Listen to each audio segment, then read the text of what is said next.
Good evening, I'm Dennis Ward, and this is Face to Face.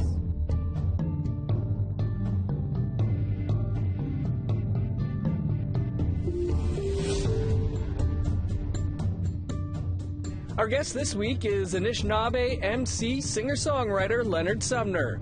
The Juno-nominated artist is from Little Saskatchewan First Nation in Manitoba's Interlake. In March of 2021, he released his latest album, Thunderbird. Leonard, thanks so much for being with us this week.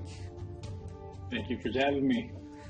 Congrats on Thunderbird. It's easily one of my favorite albums so far this year. How would you describe the new album? The album is something that helped me get through grief.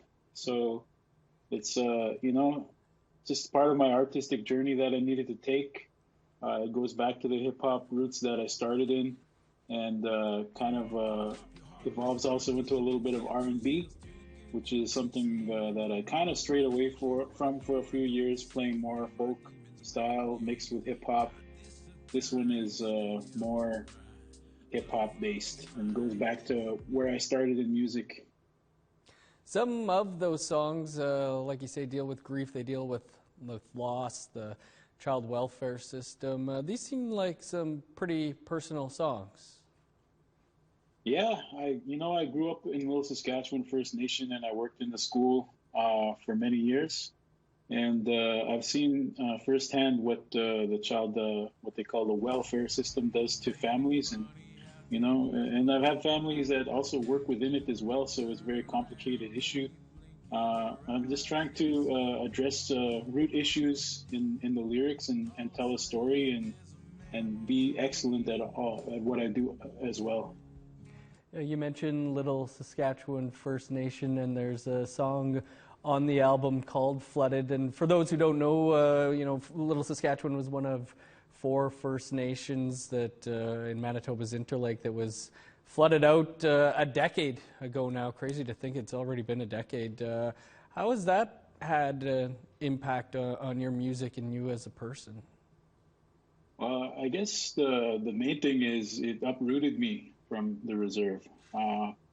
Although my mom passed away last year, my mom and my dad were one of the most heavily affected by the flood in 2011. As far as our house and our land, a lot of it was underwater for a very long time. It's still recovering from that, actually. So it also, I took it as an opportunity to be in Winnipeg, and while I was in Winnipeg, living in a hotel room, I started working for the Assembly of Manitoba Chiefs with their youth program, and I was able to visit a lot of communities as a result of that. And a lot of those stories that I got from working there are still with me today and have inspired previous work, for Standing in the Light and Res Poetry, and also this album. Was music important to you growing up?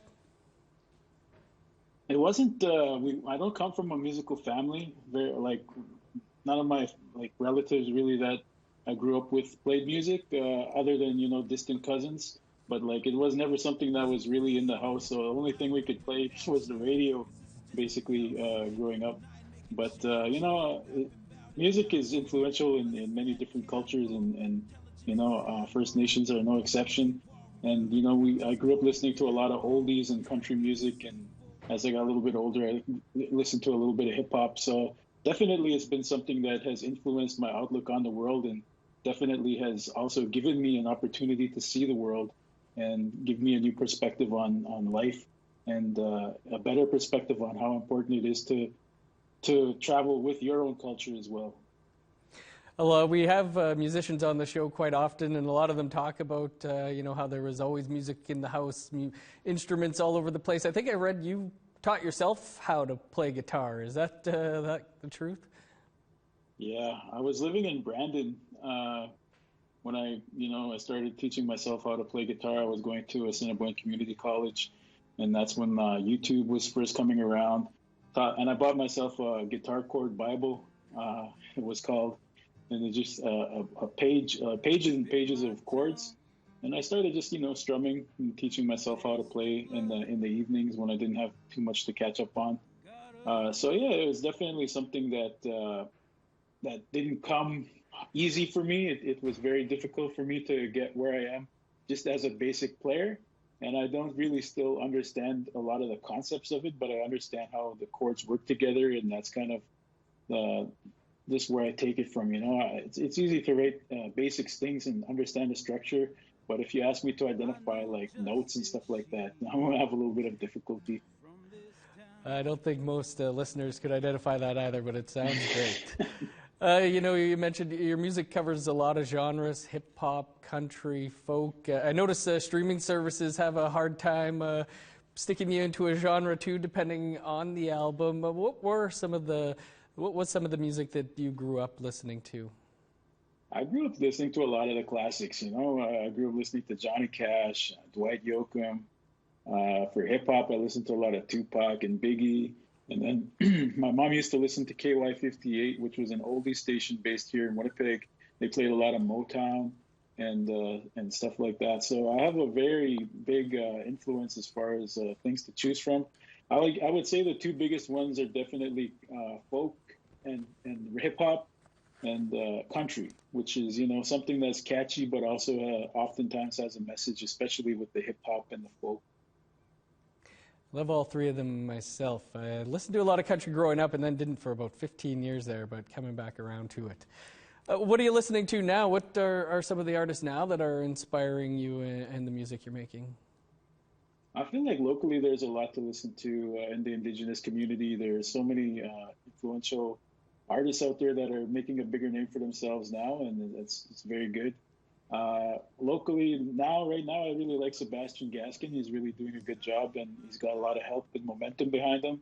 Boogie, I've been working with Boogie for a long time in the hip hop community, and he's branched out and started working on solo material, which is really good for him.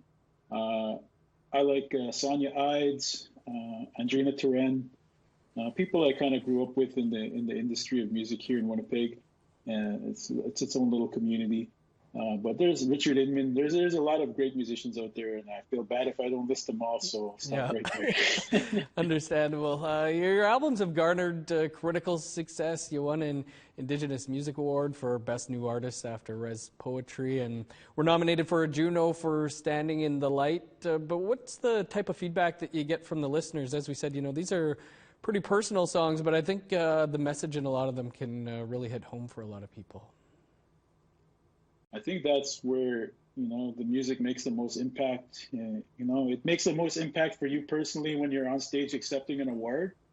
But that, you can't really share that feeling. I don't know if you share that feeling with everybody else. Maybe they feel the pride and the honor of someone they know from their community accepting an award. But where I feel like the most rewarding things come from is from personal messages I get from people where, like they're grieving themselves, and one particular song helped them through that process. That's definitely where it makes me feel like I'm doing something rewarding.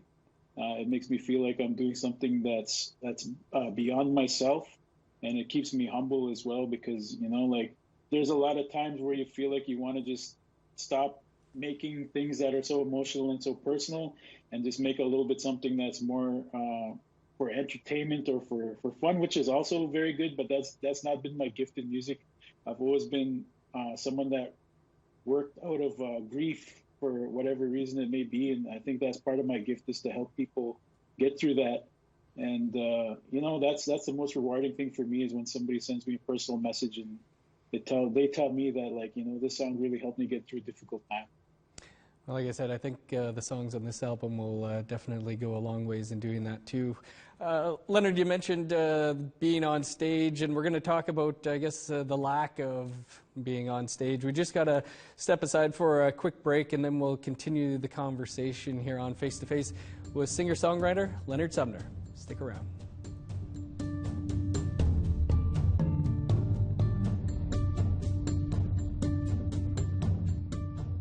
Welcome back to Face to Face. Our guest this week is Anishinaabe singer-songwriter Leonard Sumner. And Leonard, I read an article that came out around the time that Standing in the Light was released, and you spoke about your future in the music business and how you felt that was uncertain at the time. That was just a couple of years ago, but you've now released Thunderbird. Did things change, or are you still uncertain? I think I'm always uncertain. I think that's just part of who I am, is to be a little bit uncertain and skeptical of everything. But definitely since then, I've grown a lot as an independent artist, and I've kind of let go of a lot of the markers that the industry of music puts as success, where, you know, having a big team, having a big marketing, having a big all of this kind of stuff doesn't really, you know, it doesn't really. I'm not. I don't care for it. And maybe I could have been a bigger name or more famous or whatever it may be if I would have had these things throughout the years. And sometimes I wonder if maybe I should have. But I really like that a lot of my success is based upon what I've been able to do musically on my own, because that means, you know, there's no hype. It's all about how the music hits and connects with people personally is where my success is found. And, you know, I think definitely there's room for improvement in the way I approach my career, but I'm very happy with what I've been able to do so far as an independent artist. Leonard, you decided to release the latest album, Thunderbird, during a global pandemic. Was that a difficult decision, or were you ready to get these songs out there? I was ready to get these songs out because I actually recorded the album at the end of 2019 in November, late October, November. And I had recorded them, and we mixed and mastered everything by, you know, January of 2020. And so I was getting ready to release the album in 2020, and then the pandemic hit. And so it kind of just felt like, I was like, okay, maybe 6 months from now I'll record it, I'll release it. And then and this keeps getting worse and snowballing worse and worse. So I just kind of was like, you know what, I need to put this album out, because you start to feel like you're damning yourself creatively when you have all these songs that haven't really found a home anywhere. And so on March 3rd, which is my baby's birthday, she turned 1 on March 3rd, I decided to release the album. And, you know, we're talking about some of the grief and the pain that's in these songs, but you can definitely hear some joy in there as well. Aside from pushing back your album release months and months, how has this pandemic impacted your career? I've definitely done more shows to a phone in this little room than I wanted to, you know, like I feel like part of the gift of music is being able to absorb the frequencies that you're putting out there literally and get the feedback from people directly. And when you're just sitting playing to a phone, it's harder to capture an emotional connection. And I can see why there's not a great success of concerts being put online, you know, like it seems like you're kind of just throwing stuff into a void, because like who wants to just sit, like we already sit around and stare at our phones all day, and the apps have us captivated, but when you're watching somebody perform on a phone, it doesn't have the same feeling as when you're sitting there in person, feeling that energy and that emotion live. So it made me a little bit rusty, because I haven't really been picking up my guitar as much as I used to, and being out there traveling and being on the road was definitely something that keeps you sharp. And sometimes if you're a musician and you're not doing that, then you kind of get a little bit rusty. You have to relearn your songs a little bit, and your connection to those songs and the stories that come with them. And so it's been very difficult, definitely. Yeah, we all certainly miss live music. You know, aside from getting rusty, how important was touring for you and your career? Touring was, at the beginning, was the most important thing for me, because I never went to a music festival until I started playing them. The first time I ever went to a music festival, like I was booked to play at it in Vancouver Island, and I didn't even really know what to expect. It was definitely a learning curve, and then I loved it. And then 5 or 6 years went by, and I played pretty much every major folk festival in Canada. And at that point, I was starting to like tour the world a little bit, and that was like giving me a new perspective of how important it is to travel with our own culture. Like I said earlier, it really encouraged me to learn a lot more language. It encouraged me to learn a lot more culture, like ceremony, because then I could share these things with people around the world and connect with them on that level. And then it encourages you to learn more about other cultures as well. And then you start to realize that we have a lot more similarities and differences. And, you know, and that's what I miss the most is being able to connect with the family that I meet on the road. That's a really awesome answer. I don't think I've heard any musician say that about touring. Usually it's about, you know, that is the way to make the money. Has that been, you know, your case too, that that revenue stream, I guess, is gone?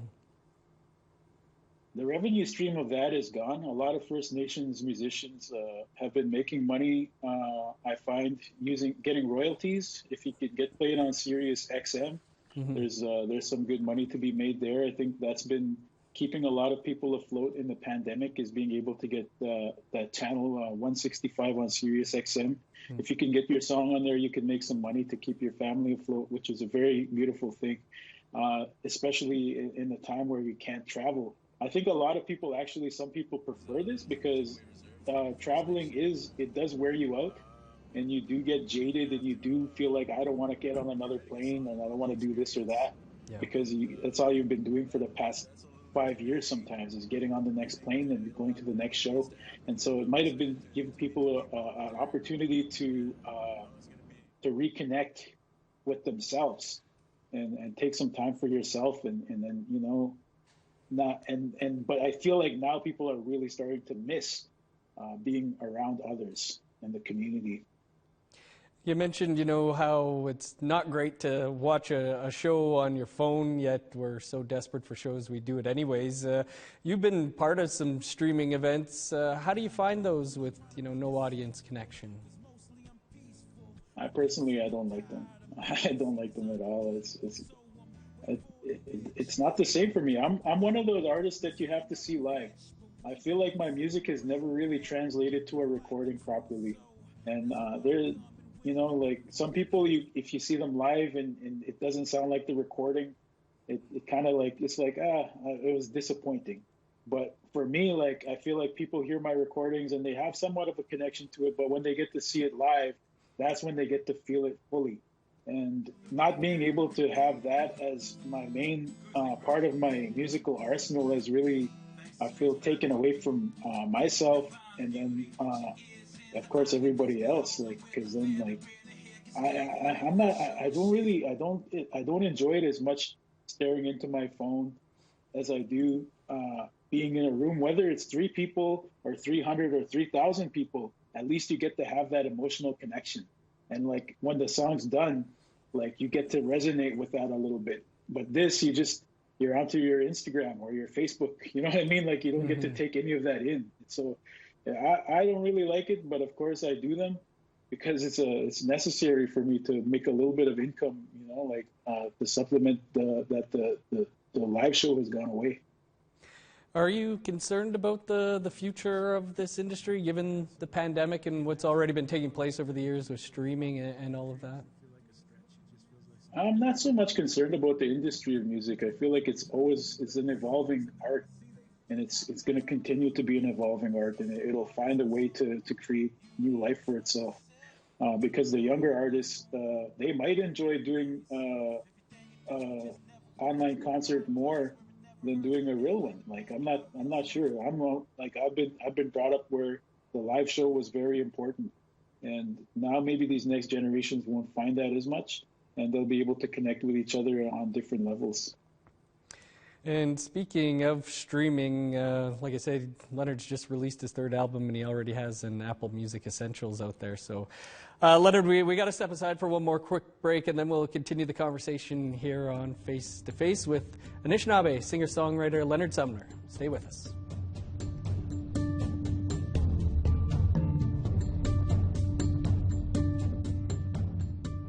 Welcome back to Face to Face. Our guest this week is Juno-nominated singer-songwriter Leonard Sumner.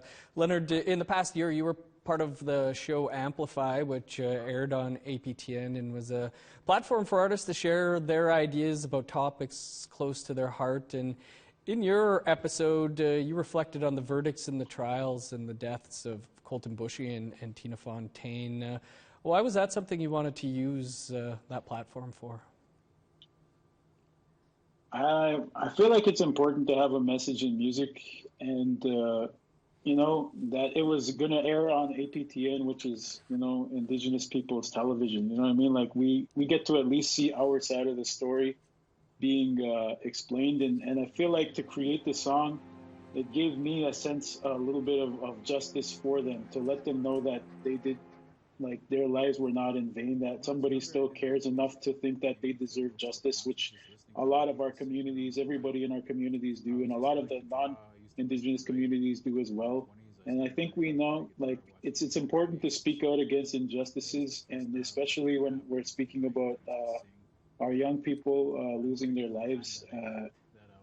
And so to use that platform to elevate their stories and speak about that was important to me. And I feel like it's important for non-Indigenous and Indigenous people to understand that, like, there are people out there that are still attempting to find justice. Like today, there's a Justice for Aisha organized across Canada for Aisha Hudson, who was killed by the police last year. And so, like, it's important to not give up on justice. It's important to try and make things right. And that's my small way of contributing to trying to make things right for their families. Well, Leonard, it was a good episode. You and I have never connected before, but I've watched the promo for that episode, and I'm in it, so I guess we had some connection there at some point.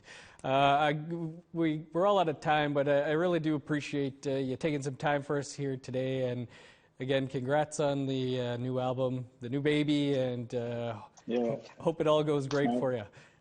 My wife has a new book. It was a #1 seller on Amazon. Go pick one up for yourself. Absolutely love that you did that, because I'm hoping to get Tasha on the show before the end of this season too. So you can tell her to expect a call. Thanks so much for doing that. And Leonard, thanks again for doing the show. That is all the time we have for this week. You can catch up on any episodes you may have missed by visiting our website, aptnnews.ca. And you can find those podcasts at aptnnews.ca/face-to-face podcast. I'm Dennis Ward. Thanks for tuning in. Have a great night. We'll see you back here next week.